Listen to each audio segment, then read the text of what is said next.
So our Centennial moment this morning will be presented by our very own Lisa Willis.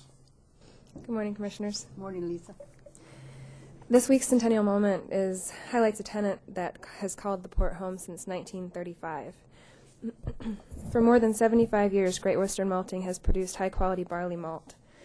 The West Vancouver Freight Access Project, the largest capital project in port history, will soon require Great Western Malting's tap room to be demolished and commemorated in portions of a new tap room and an informational kiosk. As a customer and consumer of their homebrew products, via my husband's talents, I'm excited to present Great Western Malting's history. It's been said that the Sumerians recorded recipes for beer brewed from barley beginning 8,000 years ago. The Mayflower carried more beer than water on its journey to North America, and by the early years of the 20th century, brewing beer was a booming business in the Pacific Northwest. The progressive movement in the U.S. advocated the prohibition of alcohol, along with a number of other societal controls, in the late 19th and early 20th centuries. On November 3, 1914, voters in Washington and Oregon approved laws prohibiting the manufacture or sale of alcohol to become effective January 1, 1916. In a stroke, one of humanity's oldest documented activities was criminalized in the U.S. It would take 13 years before prohibition was recognized as an utter failure. Rum running and bootlegging were prominent in U.S. shores and roadways, rendering prohibition ineffectual at best. On March 22, 1933, just 18 days after his inauguration, President Franklin D. Roosevelt signed the Beer and Wine Revenue Act, which permitted the sale of beer and wine with alcohol content of less than 3.2%. Later that same year, the President issued a repeal proclamation marking the first time in the country's history that one constitutional amendment specifically repealed another. The demand for brewing ingredients surged. Breweries and distilleries needed barley malt, and there were no malting facilities in the Pacific Northwest. This would change in 1934 when a consortium of businessmen formed Great Western Malting in Vancouver, Washington. A malting plant has three basic needs: a steady supply of grain, access to clean water, and the means to bring raw barley in and ship malted barley out. Barley was grown in both eastern Washington and Oregon's Willamette Valley, and the Columbia River provided an excellent source of clean water. The Port of Vancouver had land to lease, was close to the barley growing areas, and offered ready access to water, rail, and ship transportation. Better yet, in 1934, the Spokane, Portland, and Seattle Railway had built a 2.1 million bushel grain elevator on port property that was leased to the Pacific Continental Grain Company.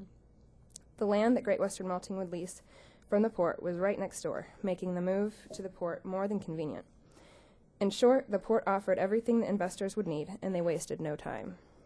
Construction of the Great Western Malting facility began in 1935 on the site next to Pacific Continental's grain elevators.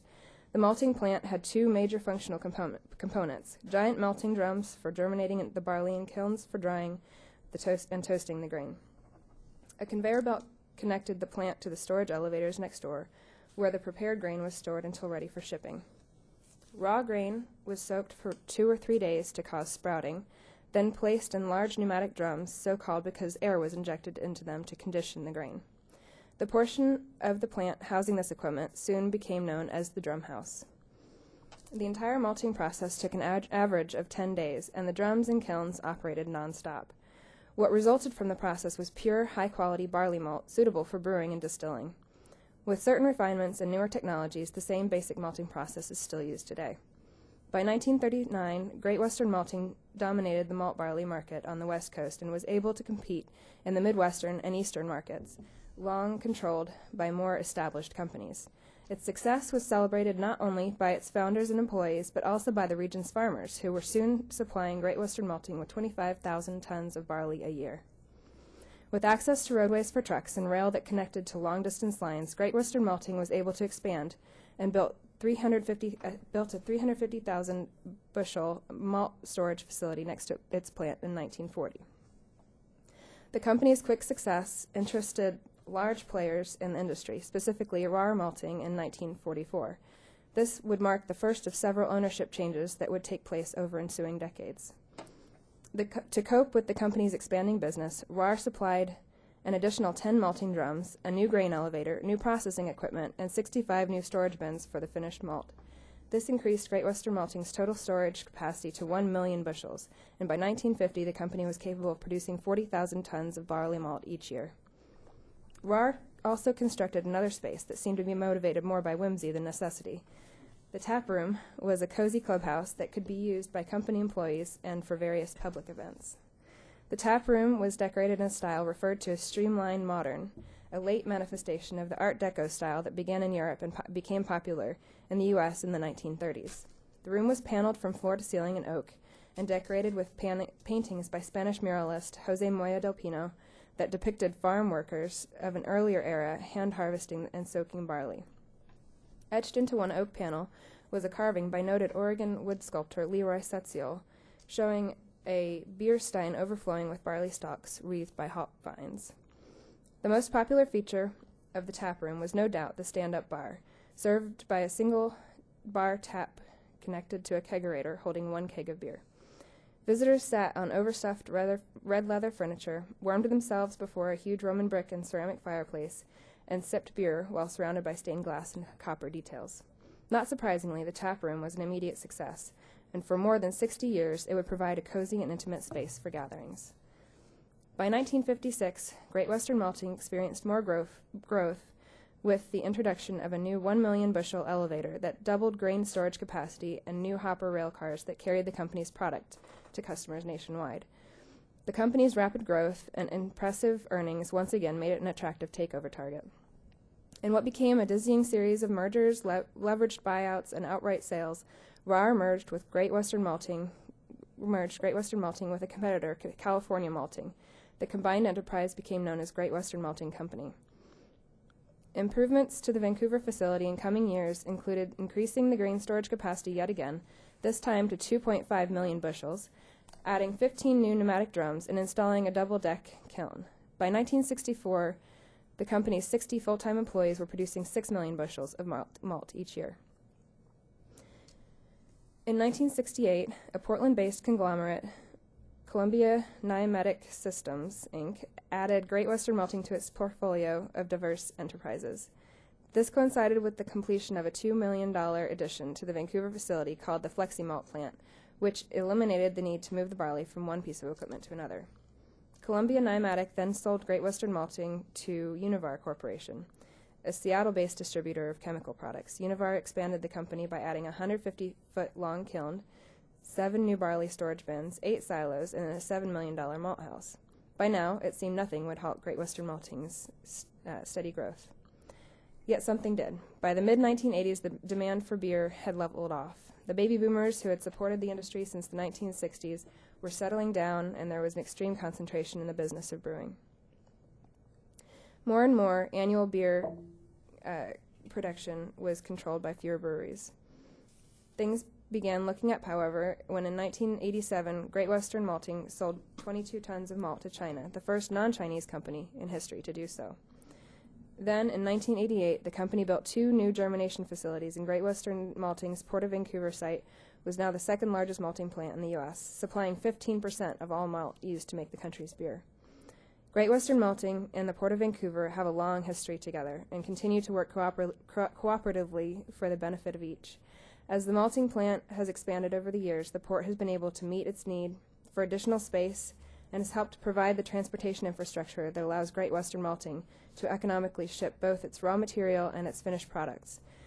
The fact that the company's operations have remained in the same location for more than 75 years is a testament to the strength of this relationship. Thank you. Nice job. Thank you, Lisa. Very good. Now, whimsy, though. I don't know about where did you get the word whimsy? Public affairs.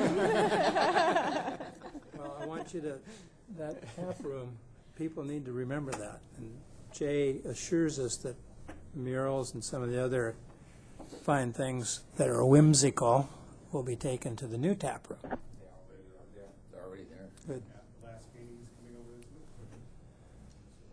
Yeah, I think that's one of the things I appreciate about what Jay and his group have done is, you know, we met early on, and there was some great history wrapped into that tap room in particular. I think a lot of Vancouver's history was wrapped around decisions that were made in that exact room. That was the old smoke-filled room. It was. That's where all the government actions took place, correct? No. Yeah, photos. Saving those for a rainy day.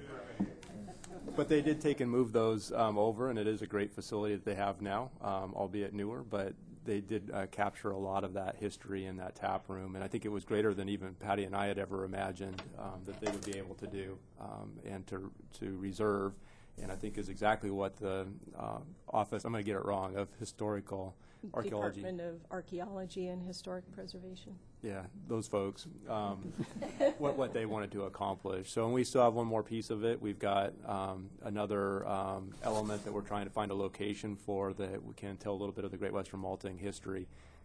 We're trying to work that through at this point, whether that's up near the Amtrak station or some other viewing point or down here at the port. But again, a good opportunity for the public to see what Great Western Malting has done over those 75 plus years. So they have been a great partner. So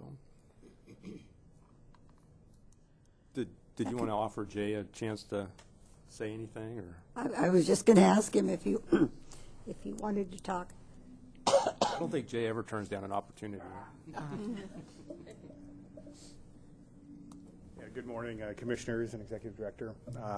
Yeah, it's been a long history for Great Western. I was just making a tally there. I've worked for 8 owners and haven't left here yet. It's been a good company in my 30 years here. And it's, you know, in the Port of Vancouver now, we have 130 employees in Brewcraft, Country Malt, and Great Western. And obviously, from home brewers to the regional brewers to the major brewers, this is a very important site. And in fact, there's only 2 sites in North America that really make the roasted products that the craft beers make, and we're proud to say we're one of them, and our Country Malt retails our competitors' material too. So thank you for your support, and we plan to be here for quite some time in the future. Thank you. Jay, Lisa had a statistic about back in 1988, Great Western supplied 15% of all the malt used in the country. Do you have any idea where you are today? You know, I don't know that off the handle, but there's about 1,900 brewers in the U.S. We supply about 1,600 of them. Really? So, and you've really expanded your overseas market too. yeah, and you know, in fact, when you look at the craft brewing market, the 2 major suppliers in it are RAR Brewing, our old owner, and ourselves today. So it's been a good market for us. Fascinating. I think keep on drinking beer. It's also key that, you know, corporations have to be very flexible to change with times, because I remember when I started here, over 50% of your business was Anheuser-Busch, so one customer, and today you've got a wide range, and probably, I don't know what your biggest customer is, but it's probably a fraction of. Yeah, when John and I started, he's the new guy in, 28 years, I think? Yeah. And we had probably 3 customers, something like that. And 3 different products. The thing about Vancouver now is that plant, this plant, and if you look at the rest of the malting plants in our group, they, on the average, make 3 or 4 different SKUs, 3 or 4 different products. We make 30 different products. Really? So this plant has morphed itself away from the mega brewers to tailor-made malting products for the niche markets for the craft. Yeah, and our new malt house, the GKV, we have to come up with a better name than that, but we'll be coming online in August. In August. All right, this year. All right, and that'll offer us even more flexibility in our production. So it's we're all excited about getting that new malt house opened up. That's great. Thank you both, and the port appreciates the relationship just as much No, as you do. Yeah,